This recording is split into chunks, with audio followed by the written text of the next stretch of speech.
This is Powered by Learning, a podcast designed for learning leaders to hear the latest approaches to creating learning experiences that engage learners and achieve improved performance for individuals and organizations. Powered by Learning is brought to you by DaVinci Interactive.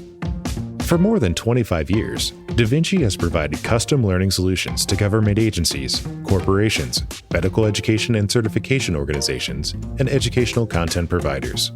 We collaborate with our clients to bring order and clarity to content and technology. Learn more at davinci.com.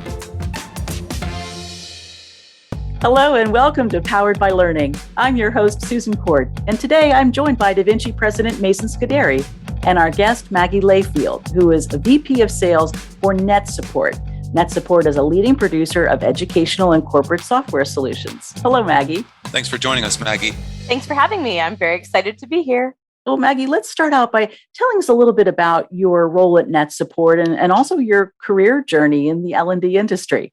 Sure. I started at NetSupport in a sales role several years ago before taking what I like to call a little hiatus to work for an educational publishing company. I was asked to return to NetSupport a little over a year ago as the VP of Sales, and I am certainly very glad that I did. I spend most of my time training and supporting my sales team's efforts, developing content, and also onboarding new staff.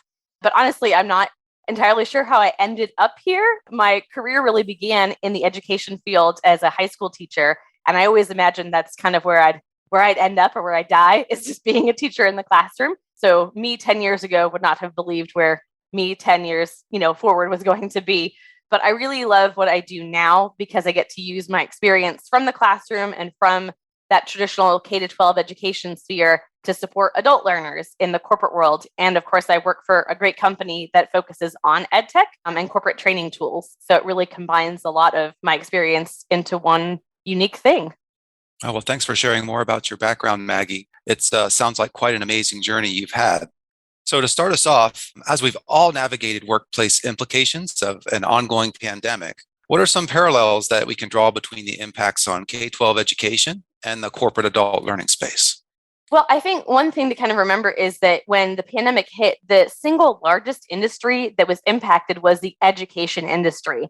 You're talking about over 50 million students, over 130 million employees who were all kind of impacted by this. And their day-to-day was instruction, training, all of these different aspects that they were used to in a face-to-face environment. And now they had to completely turn things over on their head and find new ways to be able to adapt to that. And many of us in the corporate adult learning worlds, although we do training and we do content development, we didn't do it at such a grand level as what our K-12 educators do. So we saw similar impacts, but they saw it on such a grander scale. And I think it's important that we can look at what they did and how they transformed their learning experiences and do the same thing for the adult learning environments as well. Yeah, easy to lose sight of the scale of all the education that's happening in local schools around us. That's great. Why do you think that the adult corporate L&D space should be open to learning from K-12 education?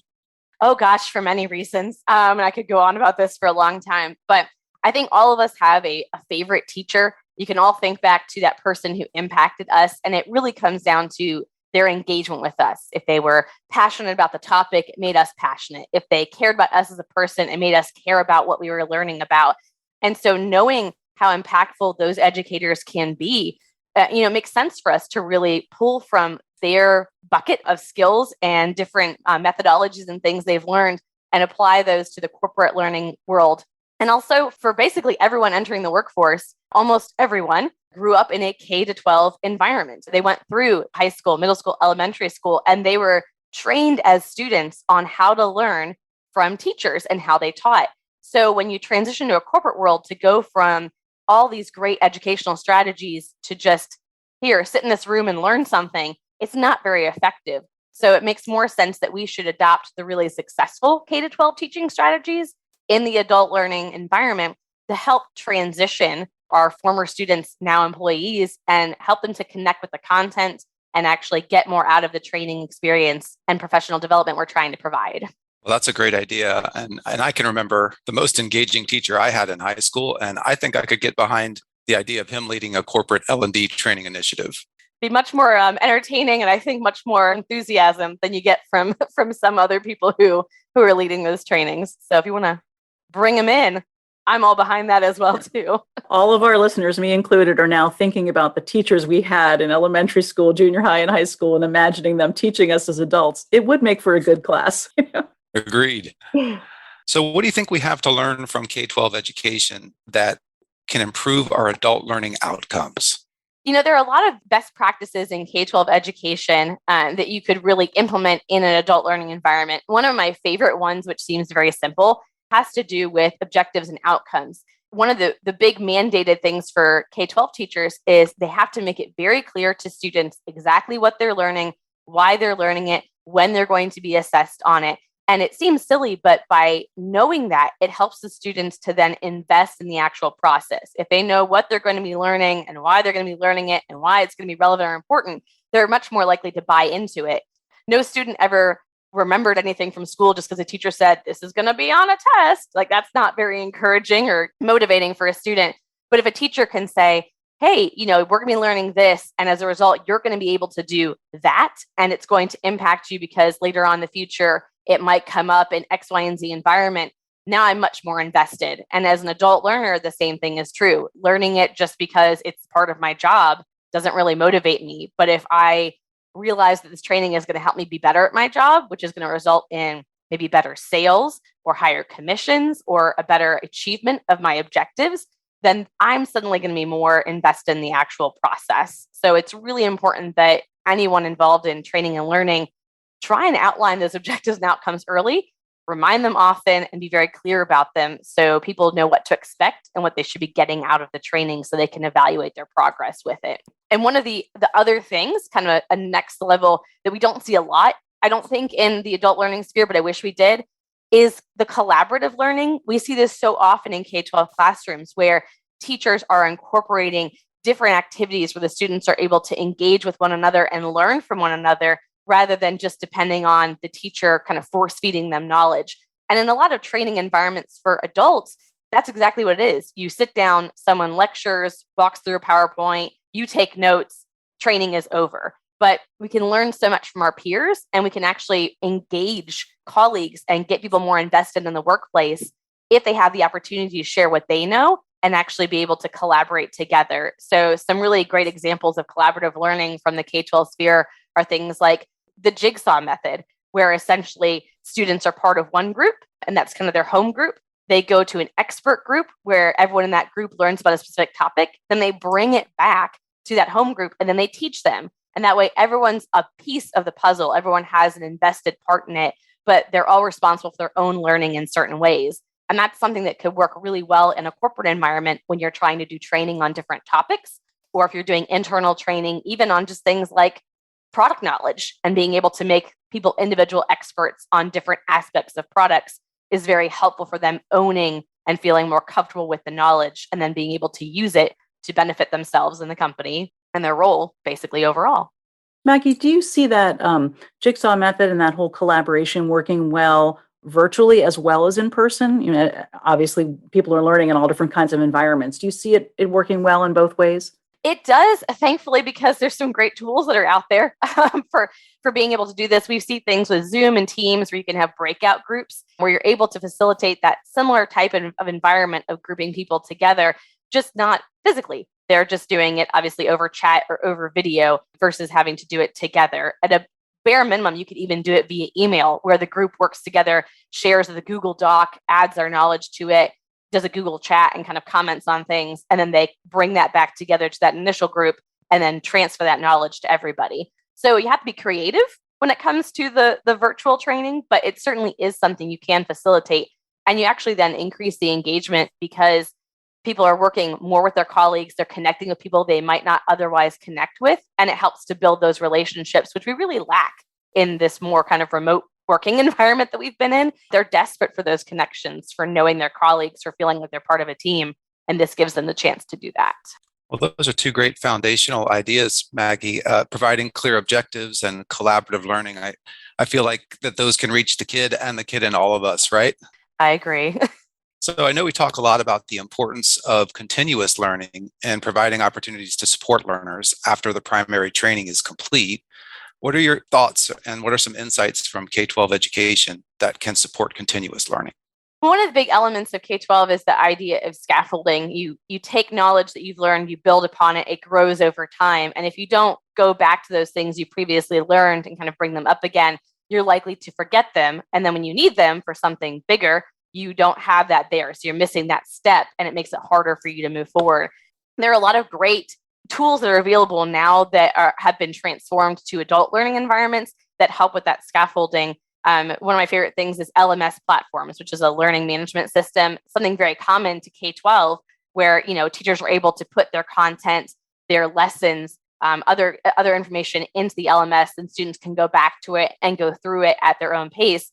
And now you have tools like that for adult learners and adult training environments. We see those being implemented where then learners can go back through and you could take what was a training, transform it into an LMS learning objective or kind of a lesson, and then they are able to go back to it and go through it at their own pace, their own time, and relearn that information or reference it if they didn't quite grasp everything at the time. Another great thing is we forget all the time, graphic organizers, or even something as silly as like informational scavenger hunts. We did those all the time as kids, growing up, and it was a fun way to put the information together. How often do you see a training and development leader pass out a really nice graphic organizer? Usually it's you bring your own notebook, you take your own notes, and that's basically it. But by providing those tools, you give that outline, you show how things are supposed to be organized. And it, again, is just another way to engage the learners, and it's something they can reference later. One of my favorite things that we do here is a scavenger hunt. So we do it by product because I train the sales team. And their job during the training process is to complete the scavenger hunt by going to different websites, internal resources, documents to find the information. And at the time, it teaches them more about where those documents are located and also what they can find in each document. But then they have this housed sheet of information with key selling points, features, benefits that they can refer back to when they're talking about the product as they're still developing their knowledge and their skills when they're getting started working with customers. And by far, it's one of my favorite things because I get told all the time, people are still referencing the scavenger hunt sheet when they're having a conversation with a customer because it has all the key little things on there that they're going to need to do their job successfully. Oh, no, it's definitely something memorable for sure. It's certainly not your average training technique, but it goes over pretty well. Well, reinforcing what you've learned across multiple touch points is so valuable to retention. 100%. And I think we forget about that. We assume that adult learners are going to sit in on the training process. Here we've disseminated the information. Okay, you're good. And you can't do that because there's so much for people to learn these days that you have to have opportunities to go back to it, to touch on it, to reiterate that knowledge, or else it's just going to go in one ear and out the other. And you've wasted both of your time being part of that training if there's not going to be continued learning afterwards to reinforce what you've been trying to get across to them. So there's no doubt we're all more interested than ever in measuring learning outcomes and the data that comes from that. What are some insights from K-12 education in this regard? Well, as you probably remember from being in school, K-12 educators are real big experts in assessing learning outcomes because that's what their entire job depends on, is students successfully being able to obviously retain and transfer that knowledge and carry on. And too often we tend to, as adult learners and adult trainers, we depend on formalized assessment and evaluation. So you've got your annual reviews, you have performance evaluations, you have this very strict kind of layout of measuring how someone is doing. But if we wait until those things happen, we are missing out on really key opportunities to track our employees' progress along the way, to help them and fill in those gaps before something becomes a problem, and obviously intervene and improve their performance and knowledge. And as we do that, it improves the company as a whole. It helps us reach our mission or hit our goals or whatever our targets might be. So one of the key strategies in K-12 education is informal assessment. And this just basically means opportunities to gauge learning without it being threatening to the learners. So you put a quiz in front of them, that's a little threatening. They feel like, oh, if I do awful on this, I'm going to be judged or I'm not going to get a raise next year. It starts to put a lot of stress on them. But something as simple as things like exit slips. It's predefined questions that you've written out as part of the training process just to ask for their opinion, but you can also then glean knowledge about what they learned, what they didn't learn. We like things like the 3-2-1 exit slips. So you do things like, what are 3 things you learned today that you didn't know before? What are 2 things you think we should have gone in more depth on? And what is 1 question you still have? And it's very simple, but by doing that, you see their 3 key takeaways. So you can start seeing trends between learners as to what they picked up on or what they didn't. If you ask them about 2 things you wish you'd done more on, now you know what you might need to do follow-up training on or more enhanced training. And then the 1 question they still have is a very non-threatening way to find out, did I do a good enough job, or are there other things I should have covered, or should I have gone in more depth on something? And again, they don't feel threatened because they don't feel like this is somehow going to be an assessment of them. They're technically assessing you as a trainer. And it's a lot easier to assess someone else than it is to have to deal with an assessment yourself. Other things we can do are things like what we call demonstration stations. So in an ideal world where we're all physically together, you would have little kind of almost centers. That's what they call them in my kids' preschool, centers where they get to do activities and the teacher can monitor them, but from afar so that there's no pressure of someone being watched. But from a corporate training perspective, if you have these opportunities for people to work on the skills that they've learned, but without it being assessed or graded or feeling like they're being evaluated, then you can observe quietly, monitor what's happening, and then obviously intervene or provide correction in a much gentler way to be able to help with that learning process. So in like a virtual environment, like a lot of us are in now, there are actually some really great classroom management tools that are out there. We happen to provide one of them, but there are lots of them that are out there where it's an instructional tool that allows the teacher to see what's happening on the learners' screens and can follow along with them. And we have a lot of corporate customers who use that for their training. They actually will conduct external or even internal trainings. And as they're going through that, rather than just like with Zoom, where you can see someone's faces if they happen to share their camera with you, which is about 50-50, shall we be honest here, then you're actually seeing what they're doing and you're silently watching, and you can provide that feedback as if they were right there in front of you learning that skill, but it's done in a much more informal and less aggressive way. So there's a lot of really awesome tools that teachers use that we could actually be integrating into our training with adult learners as well. Well, no doubt that assessments are a delicate subject for students and adult learners, but there's no denying the value of learning data within your organization to drive insights. Absolutely. And we can't stave off of that or kind of avoid it just because we're afraid of how people might respond to it. I think if we do it more informally, more often, then it becomes more natural and people are less afraid of it, especially if we don't call it assessments. That's why things like exit slips, skills checklists are much less terrifying for an adult learner or a kid than quiz, test, brutal evaluation. No one likes to hear any of those words first thing in the morning, and then they go, uh-oh, this is a bad day. Oh, great stuff. Well, before you leave us, Maggie, talk a little bit about what's next for you in your personal journey and as an EdTech sales leader. Gosh, as I mentioned before, I never expected to really be where I am today. And I'm very pleasantly surprised by where I am and happy that I ended up here. I always grew up, and I think a lot of us say, you grow up with a very limited view of what is out there for you because you only have what was in front of you. So for me, I was passionate about education. I'm passionate about training and seeing people, the aha moments when they discover and they understand something they didn't understand before. And that always looked like to me, K-12 or college, that kind of learning environment. But now that I'm in the corporate sphere and I can see those same things happening, but with my employees and with my colleagues and being able to do that, it really just increases the passion in me in taking what I learned from my experience as an educator and bringing it to the L&D world for adult learners.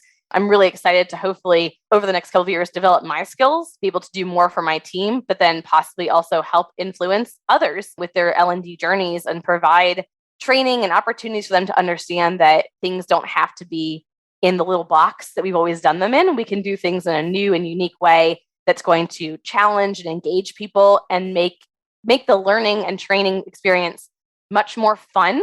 We always forget about fun as adults, and fun is really important. Why are we not having fun as adults? Jobs should be fun, like careers should be fun.